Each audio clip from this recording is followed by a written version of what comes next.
ilaahayow waxaan ku weydiisanaynaa nolosha kuwa liibaanay iyo dhimashada shuhadada iyo in nala soo kulmiyo kuwa alle ka cabsada iyo la rafiiqnimada ambiyada. ilaahayow waxaan kaa magan galaynaa dhibaatada imtixaanka iyo hoog haleelid iyo qadar xun iyo ku farxidda cadowga.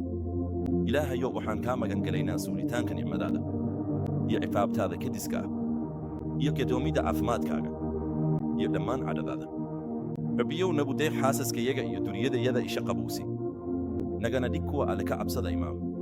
ilaahayow ha ka tegin dhexdeenna iyo kuwaan jecelnahay qof buka ilaa aad caafisid mooye, ama madhalays ilaa aad duriyadsan ku arsaaqdid mooye. hana ka tegin dhexdeenna qof dayn lagu leeyahay ilaa aad u fududaysid bixinta dayntiisa mooye, ama faqiir ilaa aad hodan ka dhigtid mooye, ama qof dantiisa leh oo mar walba ku weydiista ilaa aad u fulisid mooye. adiga weynaha deeqda leh, adiga sharafta leh ee iska cafiya, adiga wanaagsan ee iska dhaafa, adiga ballaaran dembi dhaafkaagu, adiga labada gacmood ku fidiyey naxariista, adiga isoobay oo sarreeyey oo wax walba u duleeyeen una hoggaansameen.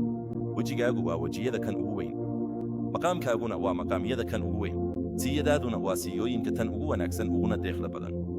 samada waa boqortooyadaada, dhulkana waa weynidaada, baddana waa awooddaada, cadaabkana waa qabashadaada.